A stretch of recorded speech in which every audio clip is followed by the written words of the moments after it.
Agora sim, estamos ao vivo para mais uma live, dessa vez aqui no meu canal Professor Nildo Moraes, e todos são muito bem-vindos. Opa, o retorno aqui. Agora sim. Professor Samuel Merbach, mais uma vez, estamos aqui juntos para mais uma live. E hoje nós temos um tema muito pontual, tema muito relevante também, particularmente gosto bastante desse tema, que nós vamos falar sobre sistemas e formas de governo. Muitas pessoas que vão assistir, ou hoje ou posteriormente essa live, já nasceram sobre a República. E não tiveram aí, por exemplo, como nós tivemos, né, professor, lá em 1993, a oportunidade de escolhermos. Boa noite, professor, seja muito bem-vindo para mais uma live. Sempre um grande prazer tê-lo aqui conosco. Obrigado, boa noite, professor Nildo Moraes, boa noite a todos que estão nos assistindo, que vão nos assistir a posteriori, né? E o tema de hoje é bastante interessante porque ele trata do direito constitucional, da ciência política, da filosofia política, da filosofia do direito. É um tema que também é exigido em concursos, em exame de ordem, né? E fora que é um tema bastante atual, né? Diante das conjunturas políticas que o país e os outros países também passam, né? Na atualidade. É interessante porque a gente percebe que há algum tempo atrás, muitas pessoas, não é o caso de se interessar pela política em si, mas conhecer como funcionam os sistemas de governo, né? Eu cheguei a ter aula de OSPB. O senhor lembra dessa disciplina, professor? Lembro, tinha o SPB. Organização Social e Política do Brasil, que era digamos assim, que era uma pré-matéria para o direito constitucional, né, professor? Uma pré-matéria. E tinha educação moral e cívica também, lembra disso? Lembro. Isso na época do regime militar aqui no Brasil, né? E em 93, pouco depois, né, em 88, a Constituição Democrática, 85 começou o período de redemocratização, de tal maneira que a gente teve um plebiscito em 1993, e também um assunto que a gente vai abordar na live de hoje, professor Nildo. Maravilha. Eu gostaria só de fazer uma breve introdução, exatamente porque muitas pessoas não eram nascidas, né, em 1993, quando houve o plebiscito. Vou fazer um breve histórico, bem breve mesmo, para a live não ficar muito extensa, mas o Brasil, assim que foi descoberta, né, lá em 1500, era uma colônia de Portugal, acabou se tornando uma colônia. Depois vieram várias imigrantes, né, de Portugal, alguns outros da Europa também, vindo para o Brasil, holandeses, espanhóis, e passou-se, depois de um determinado tempo, estou pulando bem aí os capítulos da história, tá, pessoal? Depois se tornou uma monarquia, né, um reino. Posteriormente, se tornou um império. Depois nós podemos até falar aí a diferença entre reino e império, né? A gente está mais ligado aí em questão das dimensões, né? Também da população. E então, em 15 de novembro, vocês conhecem esse feriado? Está próximo aí. O que se comemora? Proclamação da República. Isso aconteceu no dia 15 de novembro de 1889, tá? Como foi decretada a República? E o texto ele deixa bem claro: está proclamada provisoriamente a República. Porque as pessoas decidiram, na época, não ter mais o regime imperialista, né, monárquico, que era uma monarquia constitucionalista, o Brasil nessa época, e eles queriam proclamar a República. Então, Dom Pedro II foi expulso, exilado, né, do Brasil, em 1889. Um dos fatores preponderantes para isso foi a abolição da escravatura, né? Muitos ainda queriam que a escravatura permanecesse. E o Brasil foi um dos últimos países a excluir a escravatura. Bom, e então, depois, em 1889, foi proclamado provisoriamente a República até 1993, um pouco mais de 100 anos aí. Depois, né, 103, 104 anos, foi então elaborado esse plebiscito, citado aí pelo professor Samuel Merbach, para que a população escolhesse dos sistemas de governo, monarquia, parlamentarismo, presidencialismo, república, e tudo isso nós vamos, de forma sucinta, né? Cada um desses sistemas daria aí uma aula considerável para abordarmos todos os temas, mas vamos fazer todo o possível para passar o maior conteúdo em menor tempo, mas com muita qualidade, né? E aí, então, vivemos hoje na República Federativa do Brasil. Existem alguns estados, e quando eu falo estado, eu me refiro a países, que têm uma diferença, né, forma de governo, sistema de governo, como, por exemplo, os Estados Unidos, que eles estão lá o federalismo. O federalismo, ele distribui aí em cada estado uma constituição, onde um estado pode permitir determinadas coisas e outros não. Professor Samuel Merbach, fiz uma breve introdução e agora vamos aí à nossa live de hoje. Mais uma vez, sou muito grato aí pela participação do mestre aqui conosco. Professor, o que são sistemas de governo ou forma de governo? Então, olha só. Então, vamos começar falando de forma de governo, né? Então, para a gente não confundir. A forma de governo se preocupa em definir a divisão do poder político. As formas de governo são os formatos que uma nação pode adquirir, né? Na visão dualista, há duas formas de governo: a república e a monarquia. Então, isso forma de governo, né? Sistema de governo são técnicas que regem as relações entre o poder legislativo e o poder executivo no exercício das funções governamentais. Então, são sistemas de governo mais conhecidos, o presidencialismo e o parlamentarismo, né? E também existe a chamada forma de Estado, né? Forma de Estado ou formas de Estado são formatos que o Estado pode adquirir e que interferem diretamente na estrutura e organização política de uma nação.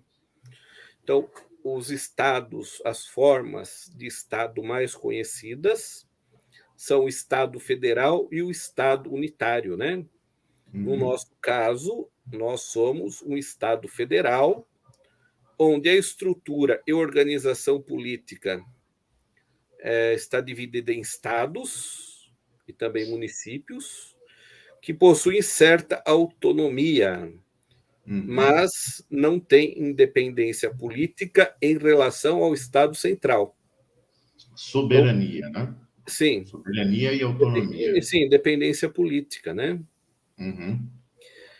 E o Estado unitário é quando o poder é exercido por um poder central e através do qual é o único de que se emana esse poder. Então, o Brasil, quando era império, o Brasil era um Estado unitário. A partir do momento que se teve a Constituição de 1891, o Brasil passou a ser um Estado federativo, né? Então, aí a diferença. Estados unitários nós temos na América do Sul, como, por exemplo, Uruguai e Paraguai. A França também é um Estado unitário. E os estados unitários, eles não são divididos em estados, eles são divididos em departamentos, ou seja, uma estrutura orgânica mais centralizada, né?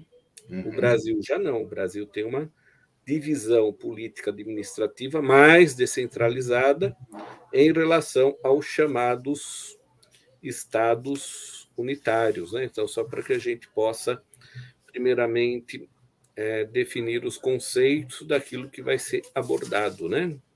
Perfeito.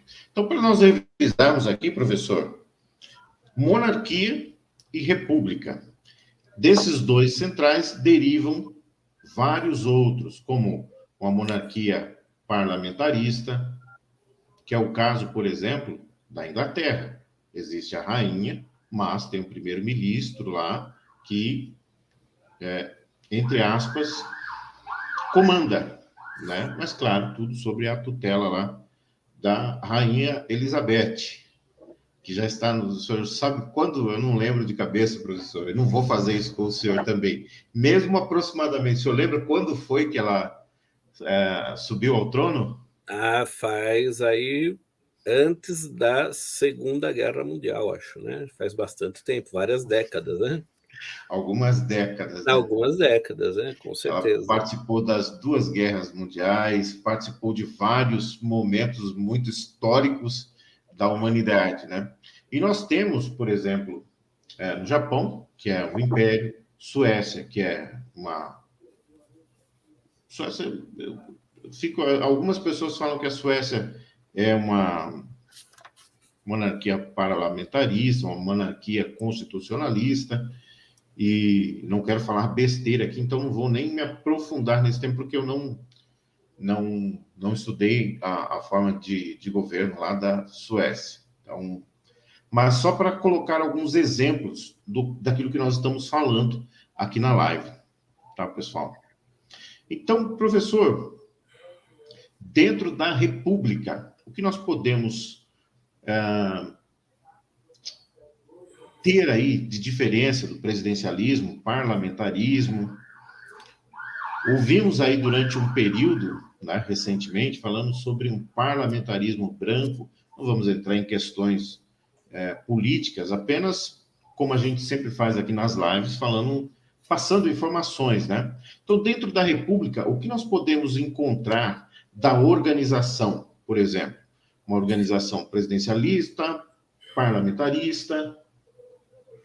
Bom, primeiramente, o termo república vem de res publica, né?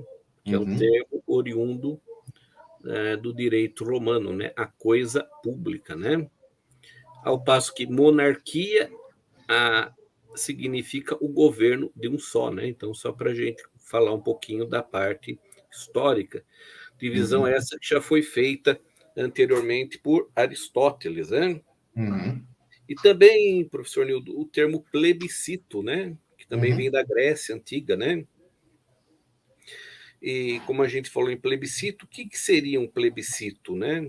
Então, o conceito de plebiscito, o plebiscito é uma manifestação popular expressa através do voto, que ocorre quando há algum assunto de interesse político ou social. Na antiga Roma, o plebiscito era a lei decretada pelo povo romano através de reunião em comício. Inicialmente era obrigatório apenas aos plebeus, né? Plebis e cito, consulta popular, né? O plebiscito era um instrumento utilizado para o exercício da chamada democracia direta, né? Então, na democracia direta, é aquela que os cidadãos se reuniam na praça, discutiam os assuntos da polis, da cidade-estado grega, e deliberavam, né? E a origem do plebiscito remonta a Lex Hortensia, que foi feita no ano de 287 a.C., né? Através do plebiscito é pedida a ratificação da confiança da população numa determinada atuação política do governo. A finalidade do plebiscito é a legitimação política, né?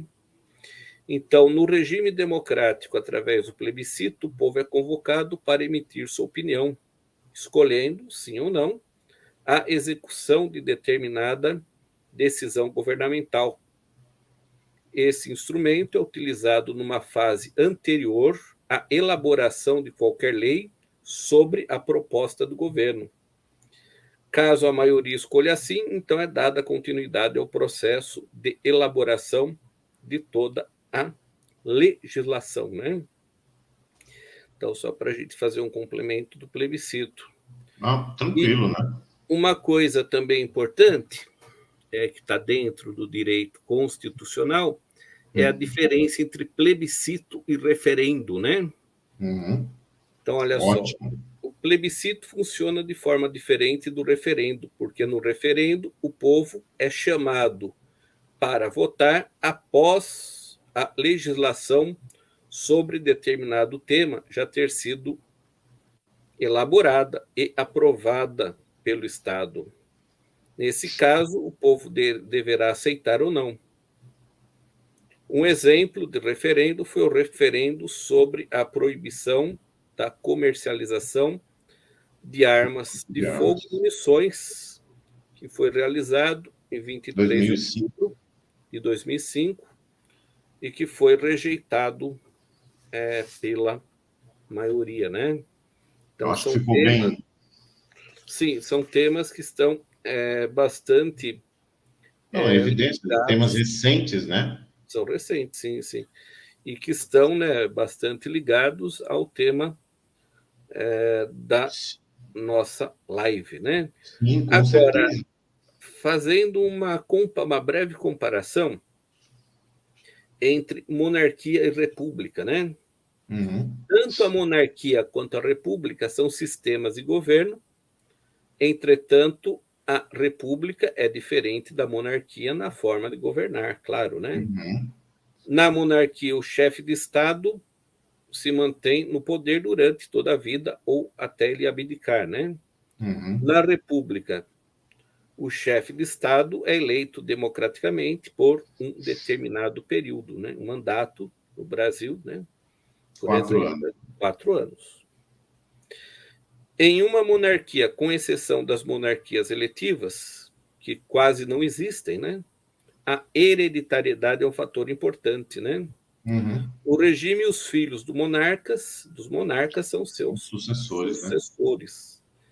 Na república, novos chefes de Estado são eleitos pelo povo após o mandato, que geralmente dura 4 ou 5 ou 6 anos, dependendo do lugar, do país, né? Então, Uhum. só para a gente poder diferenciar uma coisa, né? O Só monarca. para. Ah, sim, sim. Não, não, pode continuar. Eu só ia fazer um complemento mesmo. Pode continuar o raciocínio, mestre. Então, olha só, o monarca recebe o título de rei ou rainha, príncipe ou princesa, grão-duque, grão-duquesa, Uhum. imperador, imperatriz, entre outras denominações, que são as chamadas denominações dos graus de nobreza, né? Uhum. Então, existem os nobres, e dentre as nobrezas, lá em cima o rei e a rainha, depois tem os condes, os barões, Uhum. etc., né? Na Isso República, todos são títulos dados pela são monarquia, né? títulos da monarquia, né? Na Sim. República, o chefe de Estado é chamado de presidente da República, né? No caso de uma república presidencialista como a nossa, né? O Uhum. presidente acumula as funções de chefe de Estado e chefe de governo. Uhum. Ao passo que, numa república parlamentarista, o chefe de Estado geralmente é chamado de primeiro-ministro, ou premier, ou chanceler, né? Uhum. O presidente no parlamentarismo é uma figura simbólica, porque tem poderes limitados, né? Uhum. Por isso é um sistema que tem alguma semelhança com a monarquia constitucional, né? Mas com troca de chefe de Estado após um determinado período de tempo, né? Só fazer uma correção. Na época do Império, o Brasil era uma monarquia parlamentarista, tá? O imperador ele tinha o poder de movimentar as peças ali, ele tinha o poder de tirar, manter ou não o primeiro-ministro, né? Se eu estiver enganado, o professor, pelo menos. Na época do Império Brasileiro, nós tínhamos 4 poderes, né? Poder Sim, executivo, legislativo, judiciário, poder sim, moderador, que era o imperador, né? sim, O imperador estava, por óbvio, acima de sim, todos os demais, é, podendo destituir e assim por diante, né? Não, é isso mesmo, então. Então, seria o poder Mas do novo imperador, né? eu achei um ponto importante mencionado que eu gostaria que nós destrinchássemos um pouco mais, professor, colocando para quem está estudando, para quem gosta desse tema, porque no presidencialismo, na república presidencialismo, o presidente ele exerce os dois cargos, né? De chefe de Estado e chefe de governo. Qual a diferença? Por exemplo, a diferença está quando representa-se internamente e a representação externa. Professor, agora o senhor coloca aí mais profundamente algumas informações e, se for necessário, a gente faz um complemento. O chefe de governo é aquele que administra, né? Então, o chefe de governo é aquele que administra, aquele que governa. Ao passo que o chefe de Estado, ele tem uma função mais diplomática, uma função mais de conselho, e assim por diante, né? No Exatamente. presidencialismo, né, o presidente da República, ele acumula as duas funções, né, de chefe de Estado e de chefe de governo. Mais para frente um pouquinho, a gente vai estar comentando, né? Destrinchando um pouco mais, né? Isso, exatamente.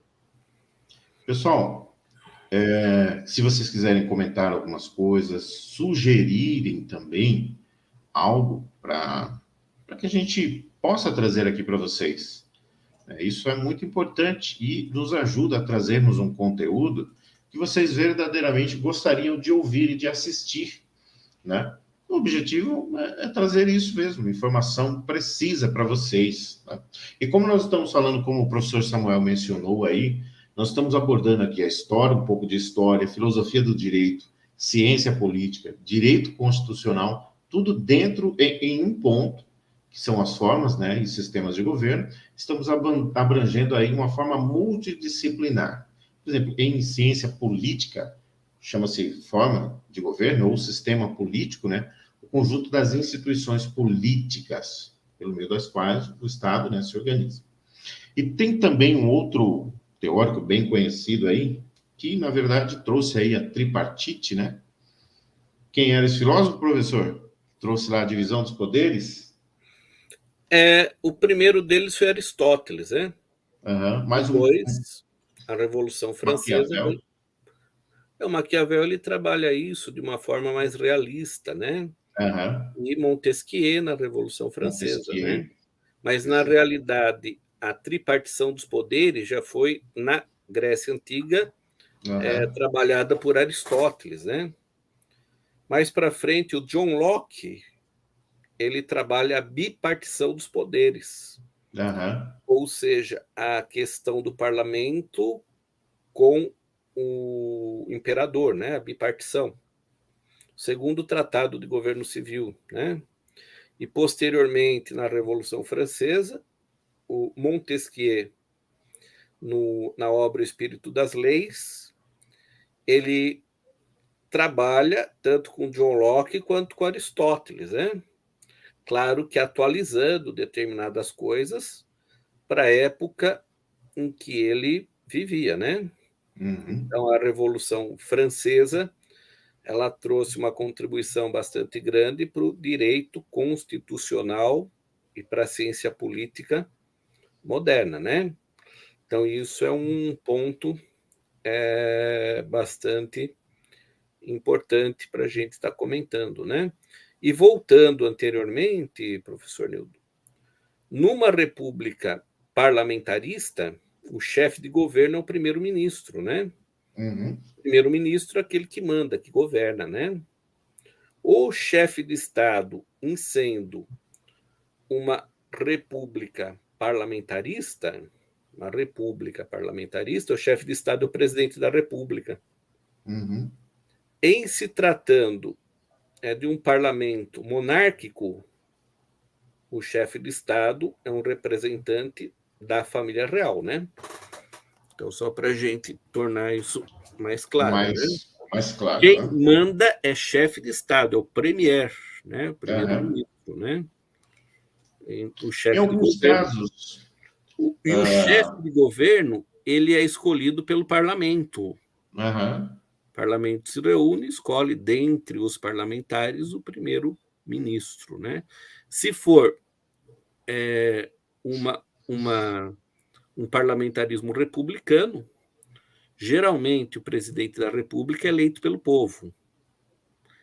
Em sendo um parlamentarismo monárquico, aí o chefe de Estado ele segue as leis, né, consanguíneas da realeza.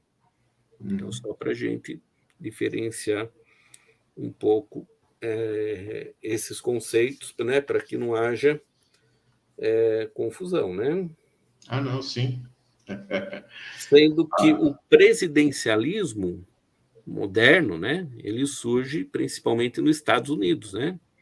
A tradição norte-americana é presidencialista, né? Sim. Ao passo que a tradição parlamentar é da Grã-Bretanha, da Inglaterra, né? Mais conhecidos, né? E o Brasil, por ter uma influência norte-americana, né? A gente sempre, ou quase sempre, teve alguns períodos breves de parlamento no Brasil, mas foram muito pequenos, né? A nossa tradição é presidencialista. Presidencialista.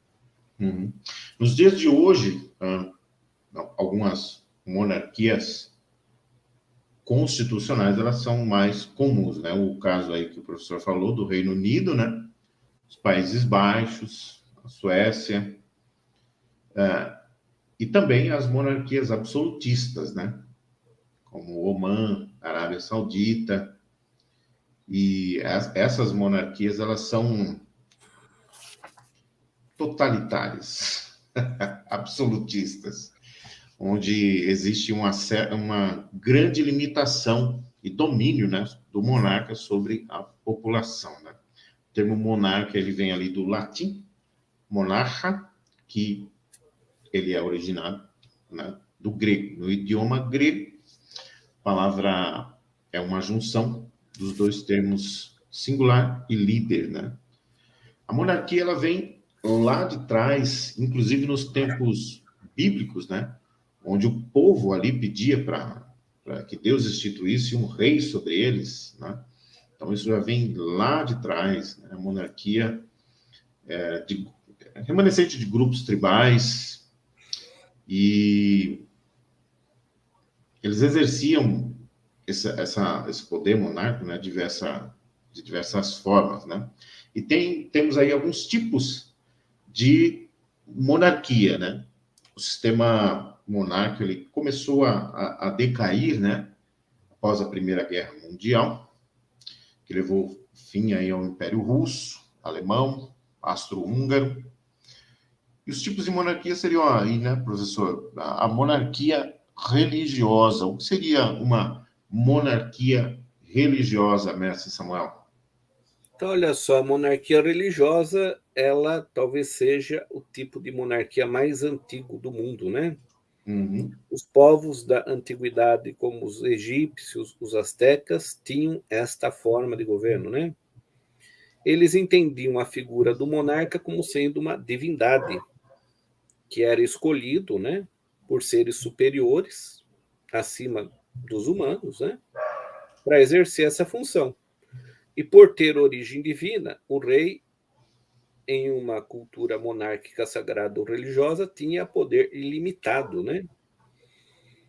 Então é a teoria da divindade do rei, né? Então ele tinha poder absoluto sobre todas as pessoas, né? Porque ele era confundido, né? Como uma figura sagrada, né? Ele tinha um poder ilimitado, né? Poder ilimitado, né? Podia matar, desmandar, fazer o que ele bem entendesse, né?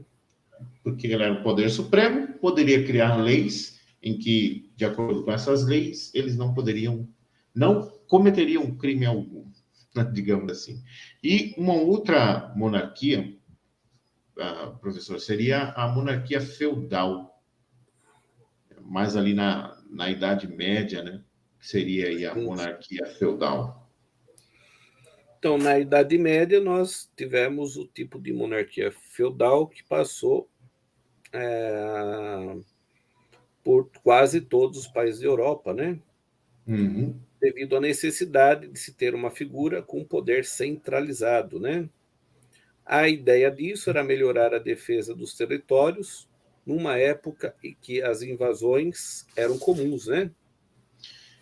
Nesse período aí, na Idade Média, hoje nós vivemos...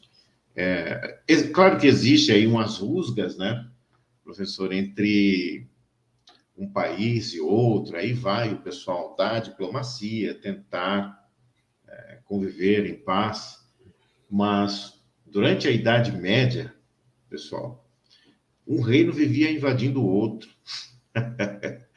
O exército otomano, os muçulmanos, durante um certo período, muitas guerras. Tanto é que, por exemplo, aí, aqui na época na época do Império, né, teve a guerra aí do Paraguai, o Brasil venceu essa guerra, mas na Idade Média, como o professor aí mencionou, não era fácil viver nessa época, né? Porque viviam tentando invadir o seu território, um reino tentando conquistar outro reino, e não era uma época muito boa de se viver, né, professor? Sim, também na Idade Média a gente não pode esquecer do poder da igreja, né? Aham. Sendo que num determinado período, num período bastante grande, né, os reis eles eram subordinados ou dependentes do Papa, né? Então aqui é um outro fator também importante, referente à Idade Média, né? Então na Idade Média a gente não pode esquecer do poder papal, do poder religioso, né? Aham. E aí, temos outras, né? Monarquias absolutistas, né? Que nós já falamos ali. Sim, sim. Monarquia parlamentar ou constitucional. Constitucional, né? Aham. E Exatamente. eu creio que essa parte aí nós já colocamos aí, né? Um pouco mais sobre a monarquia. Eu gostaria de trazer um pouco mais para frente, professor, para nós colocarmos assim de forma a entender, né, os nossos assinantes dos canais, as pessoas que estão assistindo, a diferença da democracia direta e indireta e representativa. O que nós podemos falar aí sobre esse tema? Democracia direta, indireta e a democracia representativa. A democracia direta, ela surgiu na Grécia Antiga, quando o cidadão se reuniu na praça pública para discutir e deliberar sobre os assuntos da polis, né? A democracia direta hoje é difícil de ser exercida devido ao tamanho dos territórios dos países e o grande número de eleitores, né? Então, a democracia direta, ela só é possível em território pequeno, com número menor de eleitores, né? Então, em razão disso, a democracia se desenvolveu na chamada democracia indireta ou representativa, né? Uhum. Então, nós elegemos os nossos representantes e esses nossos representantes têm como função defender nossos interesses perante o poder central, né? Então é a chamada democracia indireta ou representativa. Através do voto, nós delegamos poderes para os eleitos nos representarem, né? Existe também a chamada democracia semidireta, né? Que é o caso do Brasil. A democracia brasileira, ela é representativa, porque a gente escolhe nossos representantes, e na nossa Constituição tem institutos de consulta popular. 2 deles nós falamos aqui, né? O plebiscito e o referendo. Então, a democracia brasileira, ela é tida como uma democracia semi-direta, né? Então, só para a gente... Houve um comentário aqui de um colega afirmando, né, o nosso sistema, sim, está correto, é o sistema representativo, né, onde nós elegemos ali os deputados, que seriam os representantes, senadores, cada um deles comandados, por exemplo, Senado 8 anos, e deputados 4 anos, e também o representante, que é o presidente, né? Com uma Sim, diferença que não sei se vocês perceberam, mas por que em algumas eleições nós temos como candidatos, podemos escolher um ou dois senadores? Tem eleições que são um senador, não sei se vocês já perceberam, já prestaram atenção nisso, e outras eleições, dois senadores. Qual o motivo desse, mestre Samuel? é que a escolha para senador ela é um pouquinho diferente, ela é feita na forma de 1/3 e 2/3 a cada 4 anos, de tal maneira que é impossível, né, a total mudança do quadro de senadores, né? E Então, aconteceu isso a posteriormente à princípio, primeira eleição, né? Já tinham senadores e foi decidido. Então, por favor, professor, então, se pode na falar. eleição passada você elegeu um senador, nesta se elege duas, e assim sucessivamente, né? A Exato. eleição é feita na forma de 1/3 e 2/3, sendo que cada estado tem 3 senadores, independente de ser um estado grande ou pequeno. Uhum, O mandato dos senadores também é diferente, o mandato é de 8 anos, né? Então, uhum, só para a gente complementar, né?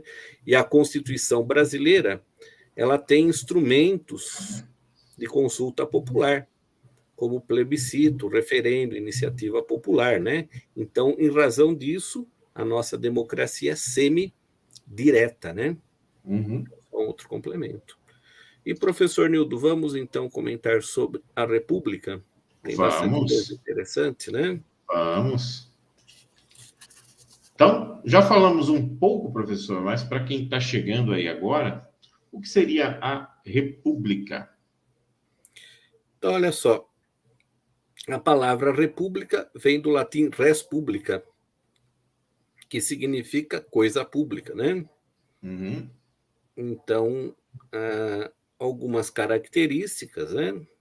É que o povo elege os seus representantes e os representantes têm um mandato de alguns anos, através dos quais, né?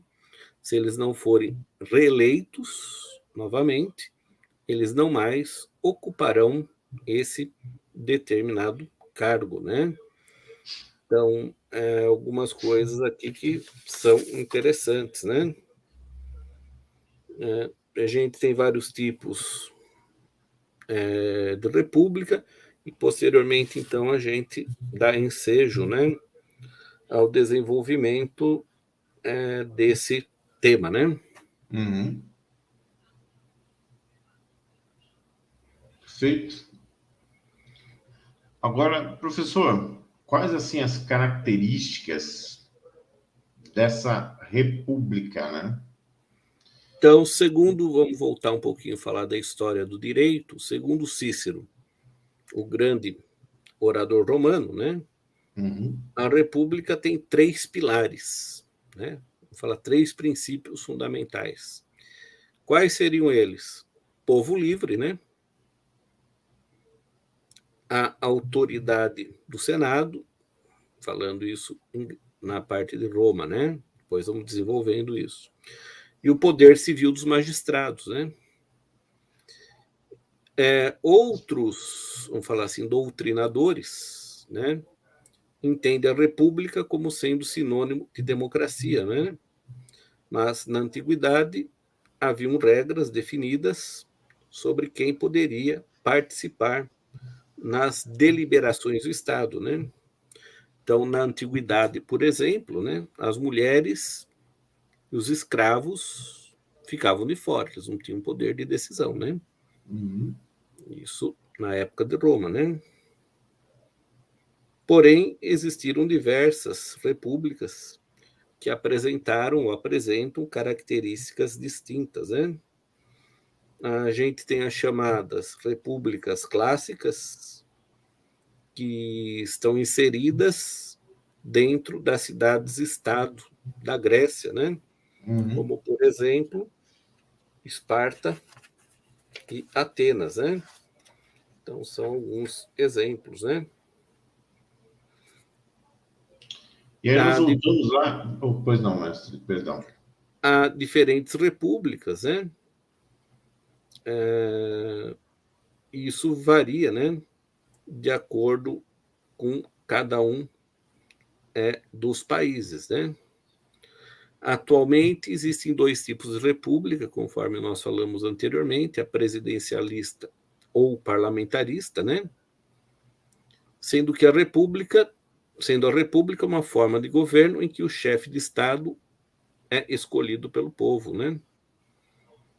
No entanto, o cargo ele é limitado, né?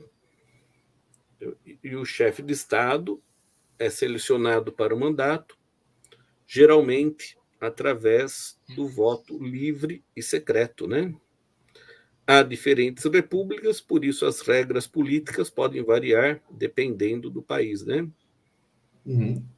Entretanto, nos dias de hoje, a república é entendida como um tipo de governo que deve ser fundamentado na igualdade entre as pessoas, né? Então, só para a gente ter aqui algumas características, é isso? Sim. Então, e no decorrer da história, né? E é por isso que é importante o papel do historiador, porque apesar de haver muitas alterações, a história, né, deve considerar aí as repúblicas antigas como algo muito importante, né? Elas construíram, né, a estrada, asfaltaram a estrada aí para a evolução das repúblicas, né? E aí a gente volta naqueles dois teóricos, mestre, que nós tínhamos mencionado aí, Maquiavel, Montesquieu, né, que eles colocaram assim sobre algumas formas, né, alternativas de governo, a monarquia, que era mais comum na época deles, né, e o entendimento deles em alguns tipos de república, né, além das repúblicas clássicas aí que nós já abordamos aí até agora, república mercantil, república socialista comunista, república liberal, república protestante, república islâmica, república parlamentar, e a nossa, né, que é a república federativa, né? Vários territórios aí autônomos, como nós falamos, com o governo central, o governo próprio, se unem para formar a federação, denominada aí Estado Federal. Tá? A própria, né, nossa República Federativa do Brasil é um exemplo disso, onde nós temos aí a capital, Brasília, a capital federal, né, o Distrito Federal, e 26 estados, 26 estados e o Distrito Federal. Nós não temos mais hoje territórios, né? O último território, direito constitucional, me corrija se eu estiver errado, mestre, por favor, mas, salvo engano, foi Fernando de Noronha, né? O último território. Não, se não lembrarmos aí, a gente nem comenta mais sobre isso, que, salvo engano, o último território... Deixa eu pesquisar aqui. Bom. Fernando de Noronha, que pertence hoje ao estado de Pernambuco, né? Roraima, Rondônia e Amapá também eram territórios, né? Mas hoje não existem mais territórios, todos eles ganharam o status de estado, né? É isso mesmo. No Brasil hoje não há mais território, né? Só temos os últimos os três últimos seriam Roraima, Amapá e Fernando de Noronha. Tem mais dois, além de Fernando de Noronha. Perdão. Uma pesquisa rápida aqui. Professor, o que nós podemos falar aí sobre uma comparação monarquia versus república? Monarquia versus república. Vamos ver algumas coisas, né, que são interessantes. Hoje, o termo república se refere ao governo de poder que tem a participação popular, né? Muitos até usam a palavra república como sinônimo de democracia. No entanto, há repúblicas que não são democráticas, né? Conforme a gente sabe. A república seria a forma de governo oposta à monarquia, em que o poder emanaria da hereditariedade ou seria de origem divina. É importante citar que, entretanto, nas monarquias atuais, o poder também pode ter origem na Constituição, que são as monarquias constitucionais, né? O poder do imperador ou da imperatriz é limitado na Constituição. Maravilha.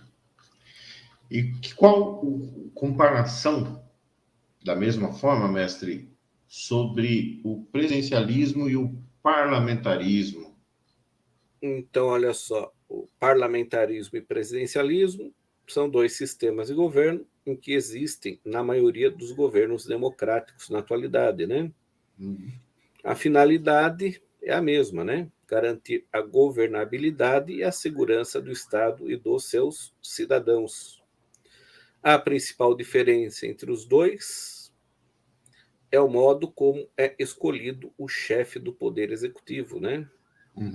Também se as funções como chefe de Estado e de governo são concentradas numa só pessoa ou divididas em duas. Então, conforme nós vimos anteriormente, no presidencialismo, as funções de chefe de Estado e chefe de governo estão concentradas nas mãos do presidente da República, ao passo que no parlamentarismo existe a separação, né, entre chefe de Estado e chefe de governo, né? No parlamentarismo, o chefe do poder executivo é o primeiro-ministro, que é escolhido pelos membros do parlamento, né? No entanto, quem elege o parlamento são os cidadãos. No presidencialismo, chefe de Estado e chefe de governo são a mesma pessoa. Por outro lado, no parlamentarismo, cada cargo é ocupado por pessoas diferentes, né? Então, olha só, algumas outras coisas que são interessantes, né? O primeiro-ministro, em alguns países, é chamado de chanceler, presidente do conselho, presidente de governo, né? O primeiro-ministro é o que governa, né? Ao passo que, né, no presidencialismo, né, o presidente, conforme nós vimos, acumula as funções de chefe de Estado e chefe de governo, né? No presidencialismo, a questão da escolha do representante, né? O presidente da República, ele pode ser escolhido por voto direto do povo, né? Eleição direta, e tem países que têm eleição indireta, né? Então, nos Estados Unidos, o sistema é diferente. O presidente é eleito por um colegiado. Né? Tem os votos distritais, etc. É uma outra forma, né? Sim. O mandato do presidente da República no Brasil é de 4 anos, ao passo que na França, por exemplo, é de 5 anos, né? Então, só para a gente ter aqui. Onde surgiu o presidencialismo? Nos Estados Unidos, né? Parlamento, vamos falar agora um pouquinho do parlamentarismo, fazer uma posição, né? No parlamentarismo, o primeiro-ministro é escolhido pelo parlamento por meio da maioria de votos internos. É isso? Ele também pode ser escolhido pelo chefe de Estado através de uma lista fornecida pelo parlamento, o que não é tão comum, mas isso também é possível, né? Por sua parte, no parlamentarismo, os parlamentares geralmente são escolhidos pelo povo, né? Onde surgiu o parlamentarismo? Na Inglaterra medieval, né? As funções do parlamento no presidencialismo, né? além de fazer as leis, né, fiscalizar o executivo, por exemplo, né? No parlamentarismo, função do parlamento, todas as decisões do governo passam pelo parlamento. Então, ele também é responsável pela escolha do chefe de governo, né? Algumas características, né? Exemplos de países presidencialistas, né? Então, nós temos Brasil, Estados Unidos, Argentina, Uruguai. Exemplos de países parlamentaristas, né? Canadá, Inglaterra, Suécia, Itália, Alemanha e Portugal. Alguns exemplos, né? Uhum. Então, aqui, algumas características, né? Divisão dos poderes, né? Outra coisa importante. Isso aí, nós não falamos ainda, mas tem uma pergunta aqui, professor, que, assim, como, João, assim, cada um tem uma visão, né, diferente. O João, ele está perguntando, assim, na opinião dos professores, qual o melhor sistema de governo? Veja, o objetivo sempre aqui na live, a gente procura colocar a informação, né? E através da informação, do conhecimento, cada um vai ter uma visão diferente. Puxa, eu acho que o parlamentarismo é melhor, eu acho que o sistema, da forma como está hoje, né, o presidencialismo aqui no Brasil era legal. Existe, inclusive, uma corrente para tentar trazer de volta a monarquia. Só para vocês terem uma ideia, professor, eu queria colocar os números do plebiscito, da votação. Pois não, isso é importante, professor Nilton. Olha só, na época, né, 21 de abril de 1993, pessoal, foram 67.010 mil votos, 67.010 e 49 mil votos. Milhões, né? Acho que é milhões. Milhões de votos, perdão. Então, a monarquia teve 13,4% dos votos. A república teve 86,60%. Né? E entre parlamentarismo e presidencialismo, houveram 30,8% para o parlamentarismo e para o presidencialismo, que foi o que ficou definido, 69,20%. Então, o que ficou definido nesse plebiscito? Que seria a república, se manteria, e depois da república seria uma república presidencialista ou parlamentarista. Ganhou o presidencialismo. Mas eu, por exemplo, não sei se o professor Samuel vai responder ou não, é isso, as pessoas precisam conhecer para tomar as melhores decisões. Como, por exemplo, eu nunca convivi em um sistema parlamentarista, nem monárquico, muito menos. Você não era nascido aí, eu nasci em 76, já estava aí durante o regime militar, mas eu não tinha noção, eu não tinha talvez essa consciência, ou talvez eu não presenciava algumas coisas que outras pessoas tiveram, né? Então, estou enrolando muito, né, para responder. Mas, assim, historicamente, pelo que a gente leu, que eu li, né, que eu estudei, estou atualmente cursando História também, mas um sistema, para a época, eu acho que a monarquia era um sistema legal. Não sei se isso funcionaria hoje no Brasil, né? E nem se isso seria possível. Existe uma corrente que quer a volta da monarquia, né? Inclusive, tem a família imperial no Brasil. O professor Samuel, fica à vontade aí, se quiser fazer algum complemento ou responder a pergunta do João. Sim, não. Parlamentarismo, para ter parlamentarismo no Brasil, a gente teria que mudar uma série de coisas, né? Nem, por exemplo, o Brasil tem muitos partidos políticos, né? Isso no parlamentarismo torna o parlamentarismo inviável, né? Diante do quadro e do conjunto normativo que nós temos hoje, né? O melhor para nós é a república e o presidencialismo, né?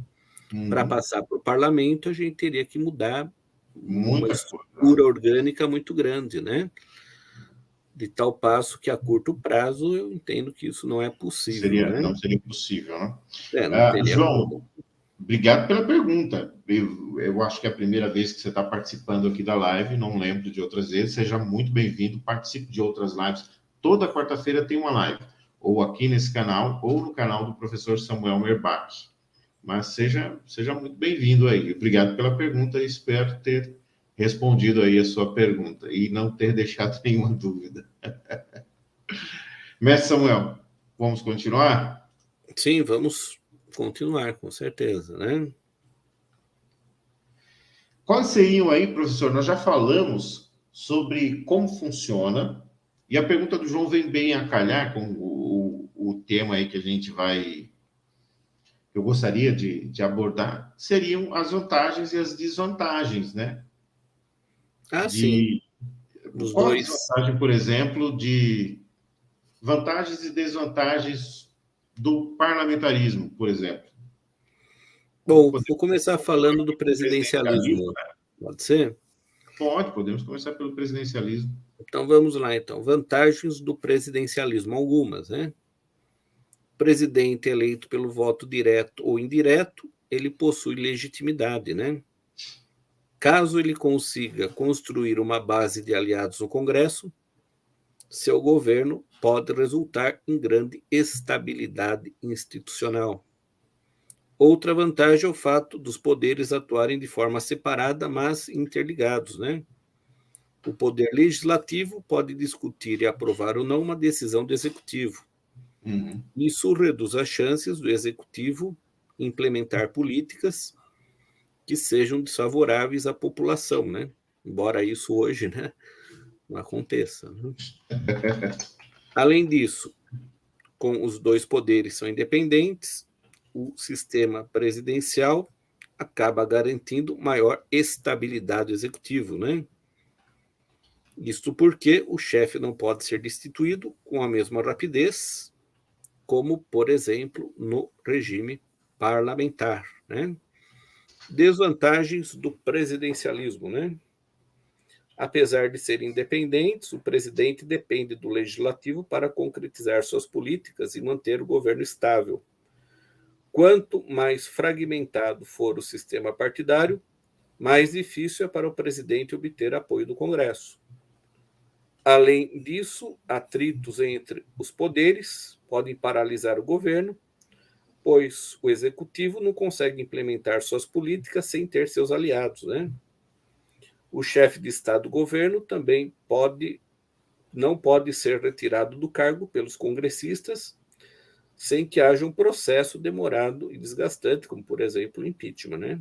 Então, só para a gente ter aí uma base, né, das vantagens e das desvantagens do presidencialismo, né? Perfeito. E no caso do parlamentarismo, professor? Então, vamos ver algumas vantagens e algumas desvantagens do parlamentarismo, né? Então, vantagens do parlamentarismo, né? Como é o legislativo que define o executivo, existe uma maior harmonia entre eles. Esse sistema também estimula a formação de alianças dentro do parlamento para que sejam capazes de nomear o primeiro-ministro. O sistema parlamentarista também pode ser mais flexível, pois, em caso de crise política, o primeiro-ministro pode ser rapidamente substituído. O próprio parlamento o vigia mais, pois é submetido a sessões de controle periodicamente. O sistema parlamentarista necessita de menos recursos para realizar as eleições, pois é necessária apenas uma eleição para eleger os parlamentares. Isso pode ser um ponto favorável para países em desenvolvimento. Desvantagens do parlamentarismo, né? O fato do parlamentarismo definir o executivo também pode representar uma desvantagem, pois o primeiro-ministro é eleito pelo parlamento, ele poderá perder seu posto caso as políticas propostas não sejam favorecidas pelos legisladores. Por outro lado, como as diferenças entre os partidos políticos são mais claras, é difícil conseguir o consenso para certas políticas. Então, aqui, um pouquinho, né, das vantagens e das desvantagens do presidencialismo e do parlamentarismo, né? Perfeito, mestre. Professor, e em relação ao sistema, né, de poder em cada um desses, como funciona o poder em cada um desses sistemas aí, no parlamentarismo, no presidencialismo? Estou respondendo Olha aqui só, a mensagem. como funcionam Os então, poderes, olha né, só, em cada... assim, no presidencialismo, a separação dos poderes é mais evidente, né? Os três Pois, poderes. sim, o executivo e o legislativo são eleitos de forma separada um do outro, né? Como as eleições ocorrem para cada um dos cargos, os poderes podem ser ocupados por diferentes partidos políticos, né? Exemplo, o presidente é de uma tendência, os deputados são de outra tendência, né? Já no sistema parlamentar, apenas o parlamento é eleito e dele sairá o chefe do executivo. Para governar, entretanto, é preciso que um partido tenha a maioria dos assentos do parlamento, né? Perfeito, mestre. Espero ter respondido aí todas as perguntas e reforço aqui, eu coloquei aqui no chat, mas se alguém quiser fazer alguma pergunta, fique à vontade também. Professor, recentemente nós ouvimos aí um termo que as pessoas não buscam, né, infelizmente, um conhecimento político, e o conhecimento político não necessariamente quer dizer que você vá se tornar um político profissional, mas você é um político quando você faz uma política de boa vizinhança, quando você trata bem outras pessoas, é ser político, tá? Não político profissional, como vereador, um prefeito, um deputado, mas ouvimos muito termo sobre presidencialismo de coalizão, que nós podemos dizer aí que seria o presidencialismo de coalizão. Olha só, coalizão já nos dá uma ideia para a gente responder essa pergunta, né?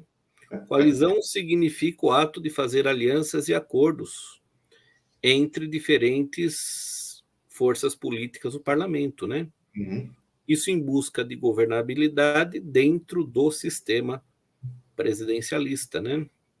Não tem como Então, por fazer no exemplo, sistema parlamentarista, né? assim, quando o poder parlamentar é fragmentado em muitos partidos, como no caso do brasileiro, o executivo é obrigado a fazer alianças entre vários partidos para que seja possível governar, né? Então, seria isso, né? Perfeito, mestre. Bom, pessoal, eu espero em uma live, não é possível abordar de forma muito aprofundada, porque o tema é muito extenso, mas eu agradeço aqui ao canal Reflex, também ao João, que fez as perguntas, e o outro rapaz aí do canal comentou sobre o sistema do Brasil ser o representativo, né? Agradecemos aí a participação de todos, a você que vai assistir posteriormente. Nós temos também o canal do professor Samuel Merbach, só escrever aí no YouTube, professor Samuel Merbach. Lá você vai ouvir aulas de filosofia, história do direito, sobre educação. Tem o canal, tem o quadro, o X da Questão, Pergunte ao Professor. Então, tem quadros, assim, bem bacanas lá no canal do professor Samuel Merbach. Convido vocês tanto a se inscreverem neste canal, quanto no canal do professor Samuel Merbach. Mestre, como sempre, um prazer fazermos mais uma live. E na próxima quarta-feira estaremos aqui. Caso vocês tenham gostado, pedimos que compartilhem essa live. Importante também indicar um tema que vocês gostariam que nós abordássemos aqui na live. Beleza, pessoal? Professor, as palavras com o senhor aí. Professor Nildo, também pedi para o pessoal deixar o like, né, para que a gente possa levar os nossos vídeos para mais pessoas, né, aqui na plataforma do YouTube, né? E aproveitar para convidar todos os amigos para assistirem na próxima quarta-feira, às 21 horas, uma outra live em que a gente vai abordar um tema de direito, ou de filosofia, ou de história, ou de educação, mas sempre temas atuais e importantes. Beleza, então, mestre, uma excelente noite, um ótimo restante de noite a todos vocês aí, e até a próxima quarta-feira. Obrigado, Valeu, professor. boa noite. Boa noite.